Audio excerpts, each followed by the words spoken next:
Hujambo na karibu tena mtazamaji wa The World News katika kipindi hiki cha ulimwengu wa siasa, na wakati huu tunaelekea katika Mashariki ya Kati. Waziri wa mambo ya kigeni wa Iran Abbas Araghchi amemtahadharisha rais wa Marekani Bwana Donald Trump juu ya taifa lake la Iran. Waziri huyo wa mambo ya kigeni wa Iran ametahadharisha kuhusu ghadhabu za wa Iran wote baada ya tetesi kwamba Rais Donald Trump wa Marekani ana mpango wa kubadilisha jina la Ghuba ya Uajemi katika ziara yake nchini Saudi Arabia wiki ijayo.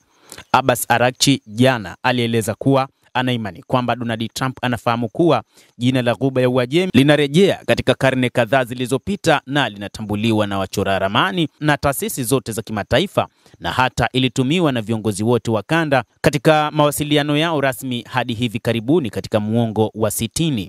Waziri huyo wa mambo ya nje wa Iran ametoa tahadhari hiyo baada ya shirika la habari la Associated Press AP kuripoti kuwa Trump ana mpango wa kutangaza akiwa nchini Saudi Arabia kwamba Marekani sasa itaitambua Ghuba ya Uajemi kama Ghuba ya Kiarabu au Ghuba ya Uarabuni.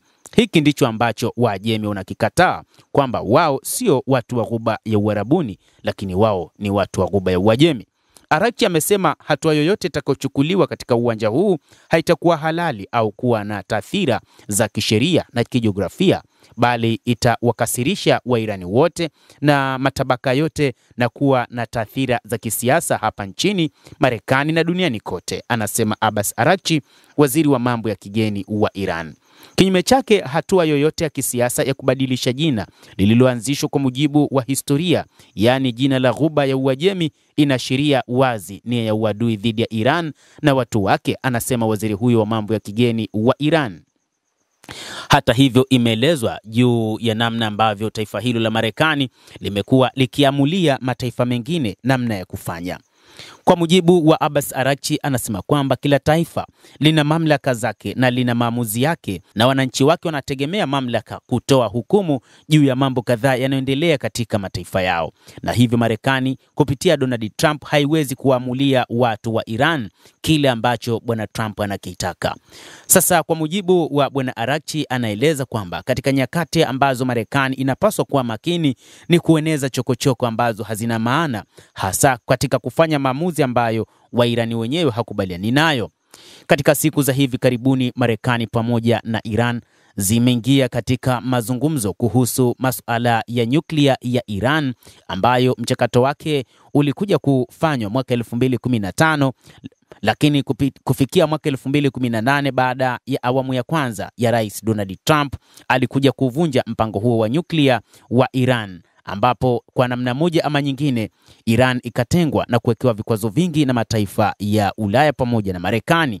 Lakini wakati huu Marekani imekubali kufanya mazungumzo na Iran na kutengeneza diplomasia katika mambo mengine. Kadhalika, wakati huu inaelezwa kwamba mazungumzo baina ya Iran na Marekani yanaelekea kuwa mazuri, na hivyo wanadiplomasia wanaeleza kwamba ili Marekani isiingie katika mgogoro na Iran, lazima kwanza itatue mzozo katika suala la nyuklia ambalo limekuwa ni la muda mrefu baina ya mataifa haya mawili. Mtazamaji wa The World News, hayo ni moja kati ya mambo tuliokuwa nayo siku ya leo.